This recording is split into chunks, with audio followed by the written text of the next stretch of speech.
À Lago, les mariages ne se brisent pas en un jour. Ils se fissurent lentement, silencieusement, sous le regard désapprobateur des étrangers. On croit l'amie du mari inoffensive jusqu'à ce qu'elle prenne place à la place de l'épouse, mange ses plats et rit avec une audace déplacée pour une simple visiteuse. C'est à ce moment-là que toute la rue s'est mise à murmurer. Il se passe quelque chose dans cette maison, mais personne ne s'attendait à ce que l'épouse, calme, douce, toujours respectueuse, mette fin à cet affront d'une manière que la ville n'oublierait jamais. Car à Lagos, même la femme la plus discrète a ses limites. Et quand un mariage dépasse les bornes, la justice ne vient pas toujours de la prière.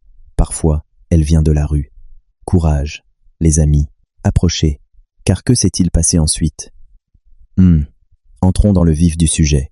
Le jour où Amina rencontra Nina, la prétendue meilleure amie de son mari, c'était un samedi matin. Amina revenait tout juste du marché Mal-12, en sueur, les bras chargés de sacs, et pensait préparer le riz jollof préféré de Idriss, car ils s'étaient disputés toute la semaine. Elle ouvrit la porte et se figea.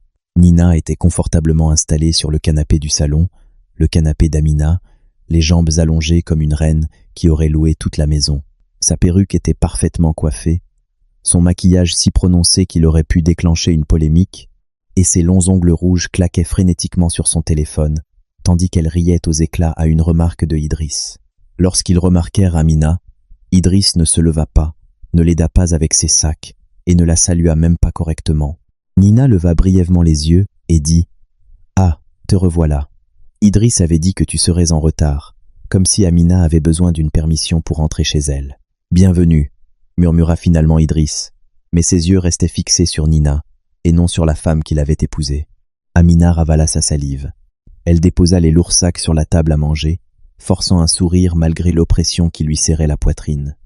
Elle essaya d'apaiser les tensions. « Puis-je vous offrir quelque chose à boire ?» Mais Nina éclata de rire. « J'ai déjà pris du jus au frigo. Je suis bien comme ça, » dit-elle en agitant la main d'un air désinvolte. Le manque de respect était cinglant, blessant, glacial, mais Amina retint son souffle et garda son calme. Elle avait grandi à Adjangbadi, élevée par une mère qui disait toujours « Une femme sage observe avant de réagir. Le silence n'est pas une faiblesse, c'est une préparation. » Alors elle observa. Elle regarda Nina se lever et entrer dans la cuisine sans demander la permission. Elle vit Idriss la suivre comme un petit chien. Elle regarda Nina ouvrir ses casseroles, goûter sa soupe, froncer le nez et dire à Idriss « Pas étonnant que tu te plaignes toujours, c'est trop salé. » Elle vit son mari rire comme s'il ignorait tout du cœur qui avait préparé ses plats pendant des années. Plus tard dans la soirée, quand Nina fut enfin partie, Idriss s'emporta contre Amina, la trouvant désagréable. Amina ne cria pas. Elle ne se défendit pas. Elle le regarda simplement et demanda « Que nous arrive-t-il » Mais Idriss détourna le regard, faisant semblant de ne pas entendre. Cette nuit-là, Amina était allongée sur son côté du lit, retenant ses larmes. Elle se souvenait de leur début, de l'époque où Idriss l'appelait ma paix, de ses retours matinaux pour savourer ses plats. Elle se souvenait des sacrifices, des journées passées à enchaîner les journées de travail pour subvenir à leurs besoins quand son entreprise était en difficulté, des innombrables prières qu'elle avait adressées pour leur avenir. Comment en était-il arrivé là? Comment était-il devenu un étranger chez elle? Mais le véritable point de rupture survint une semaine plus tard. Amina rentra du travail plus tôt que prévu pour surprendre Idriss avec un déjeuner, espérant qu'ils pourraient discuter.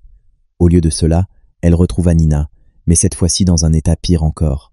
Nina était allongée sur le canapé conjugal, pas assise, mais couchée, pieds nus, son sac à main négligemment posé sur la table basse, sa glace à moitié mangée fondant sur le dessous de verre, et ses pieds reposant sur le coussin d'Amina. Elle était en appel vidéo, criant à quelqu'un. « Ma chérie, la femme de cet homme ne fait rien. C'est moi qui dirige pratiquement cette maison maintenant. » Idriss était dans la cuisine, en train de faire frire des bananes plantains pour elle. Amina sentit quelque chose se briser dans sa poitrine. Elle ne dit rien. Elle ne bougea pas. Elle resta là, immobile, l'humiliation l'étouffant comme de la fumée. Nina raccrocha, leva les yeux et la gifla. « Ah, te revoilà. Tu devrais essayer de frapper la prochaine fois. Je n'aime pas être dérangée. » Amina cligna lentement des yeux, très lentement. Son visage s'édurcit. Une limite avait été franchie, non pas en douceur, mais avec violence, sans le moindre remords. Lorsque Idriss a tenté de justifier la présence de Nina En disant qu'elle n'était qu'une amie traversant une période difficile, Amina n'a pas protesté, elle n'a pas pleuré, elle ne s'est pas défendue. Elle s'est simplement dirigée vers la chambre, a verrouillé la porte, s'est assise par terre et s'est autorisée une longue inspiration tremblante. Quand son souffle s'éteignit, sa patience s'évanouit. Le mariage n'était plus un mariage. C'était une parodie. Et la parodie exige une correction. Elle prit son téléphone et fit défiler jusqu'à un numéro qu'elle n'avait pas composé depuis des années. Une voix répondit. « Madame Amina, ça fait longtemps. » Son ton était calme, posé, de ce calme que Lagos respecte. « J'ai besoin d'aide, dit-elle. Il est temps que quelqu'un dans ma vie reçoive une leçon. » La voix ne posa aucune question. Il a indiqué l'emplacement. Amina le lui a donné, et dès qu'elle a raccroché, elle a su. Ce ne serait ni par les larmes, ni par la prière, ni par une attente silencieuse que cela se résoudrait. C'était Lagos, et à Lagos, quand une femme n'en peut plus, la ville l'aide à en finir. Le lendemain matin, la vie à la maison semblait normale en apparence, mais sous cette routine, la tension couvait comme de la fumée sous une porte close. Idriss fredonnait en s'habillant pour le travail, faisant comme si de rien n'était. Nina l'inondait de messages, lui envoyant des messages vocaux pour lui dire qu'elle avait très envie de revenir. Amina s'affairait discrètement dans la maison, préparant son déjeuner, repassant ses vêtements, répondant par de timides « oui » et « d'accord ». Mais son silence n'était plus celui d'une femme qui craint de perdre son mariage. C'était le silence d'une femme qui avait pris sa décision. À Lagos, le bruit n'est pas de mise. La stratégie l'est, et Amina avait choisi la stratégie. À 18h, Idriss lui annonça que Nina venait passer pour qu'ils puissent discuter comme des adultes. L'audace la blessa, mais Amina se contenta d'acquiescer. Elle dit « d'accord ». Avec une voix si calme, Idriss crut qu'elle avait accepté son sort. Il ignorait qu'elle avait déjà passé ses appels. Il ignorait que la rue avait commencé à suivre ses traces. Il ignorait que 3 hommes en civil l'avaient suivi d'Odouelega à Surulere la veille. Il ignorait que sa bêtise était devenue un projet collectif. Ce soir-là, Nina arriva vêtue d'un jean moulant, d'un haut rose qui ne laissait rien à l'imagination et d'une assurance à faire pâlir d'envie. Elle serra Idriss dans ses bras comme si sa femme n'existait pas, puis entra comme si elle avait payé son loyer. Elle ne salua pas Amina correctement, elle ne baissa pas la voix, elle n'a pas enlevé ses chaussures, elle a simplement déclaré « Réglons ça aujourd'hui ». Idriss lui avait déjà tout dit. « Tout ?» Amina fixa son mari. Idriss détourna le regard. Nina s'assit sur le canapé. Amina, assise sur le canapé, croisa les jambes et dit « Tu es une bonne femme, mais la vérité, c'est que toi et Idriss ne vous entendez plus bien. Il a besoin de quelqu'un qui le comprenne. Parfois, les relations évoluent et deviennent incompatibles.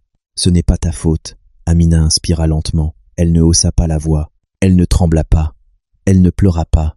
Elle posa simplement une question. « Tu as fini ?» demanda Nina avec un sourire narquois.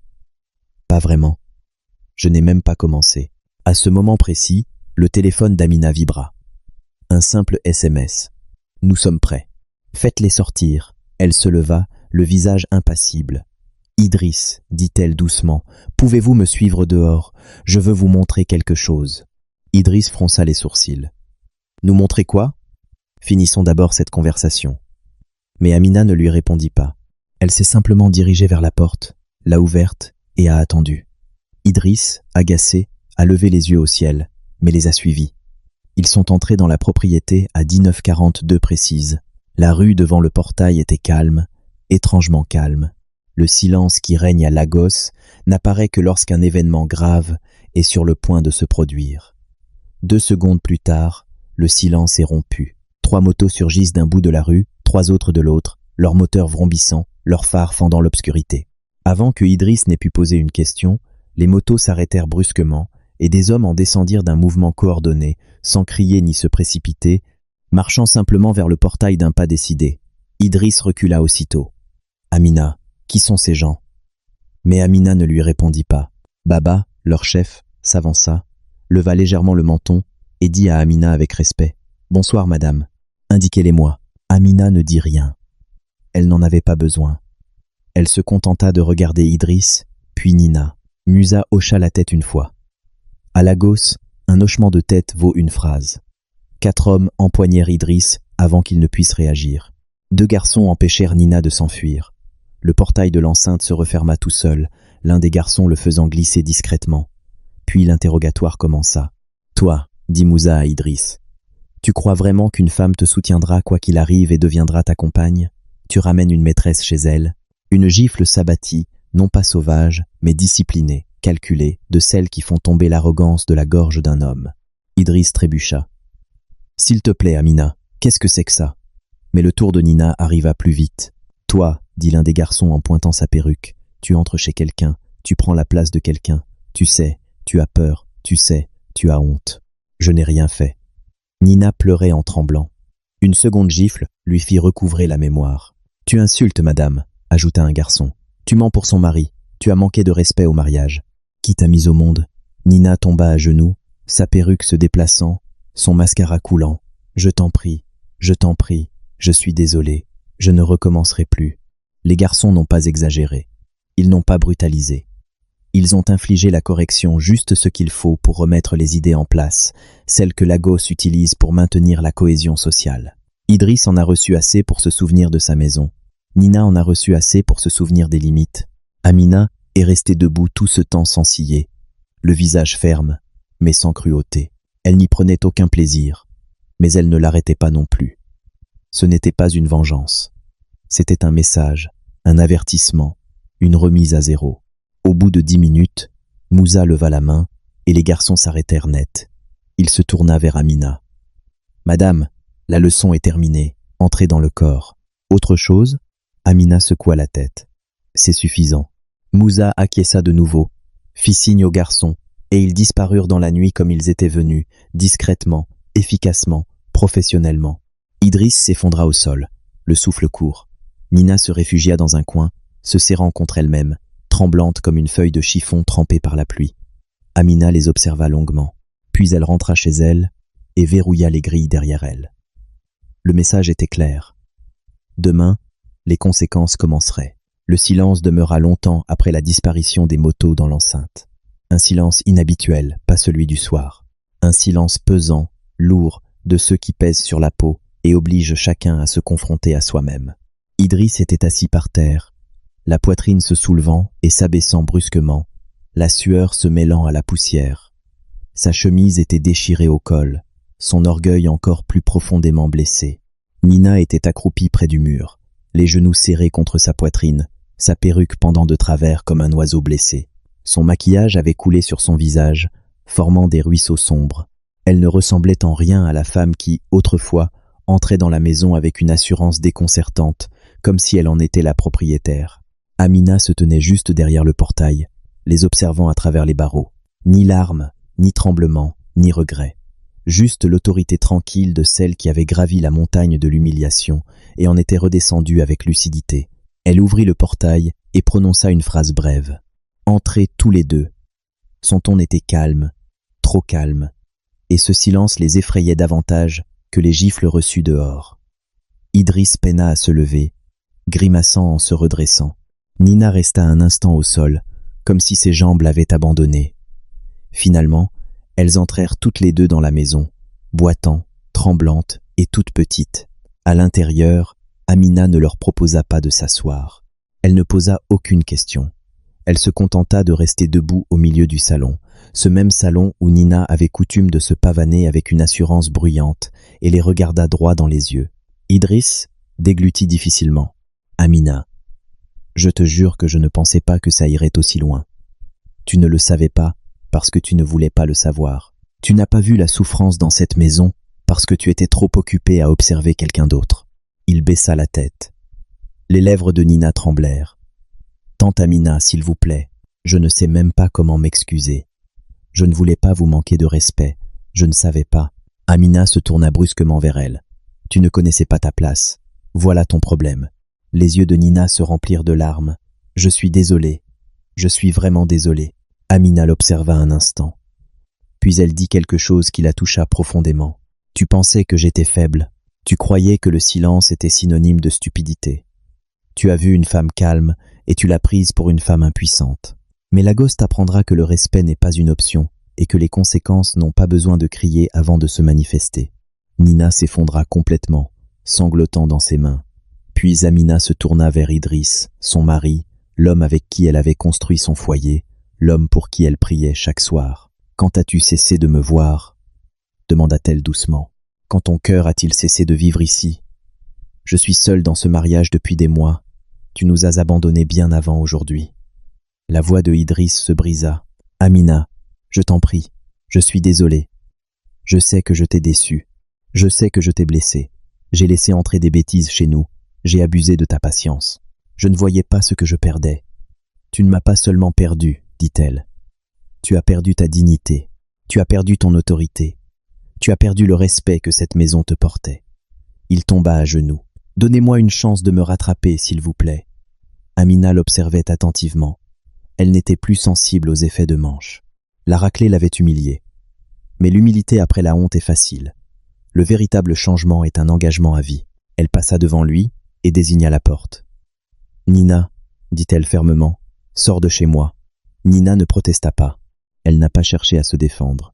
Elle n'a pas réclamé ses affaires. Elle a simplement attrapé son sac à main cassé, a ajusté sa perruque de travers et est sortie de la maison en titubant sans se retourner.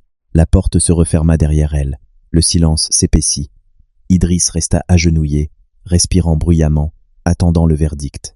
Amina n'a pas crié. Elle ne l'a pas menacé. Elle s'est simplement assise sur le canapé et a dit « Lève-toi ». Il se leva lentement. « Ce mariage ne peut pas continuer ainsi. Je ne tolérerai plus le manque de respect. Je ne partagerai pas ma maison. Je ne laisserai pas un étranger profiter de ce que j'ai construit. Je comprends. Je vais changer. Je le jure. Le changement n'est pas une promesse. C'est une question de discipline. Si tu veux cette maison, tu la mériteras. » Idriss acquiesça rapidement, enthousiaste et humble. « Je le ferai.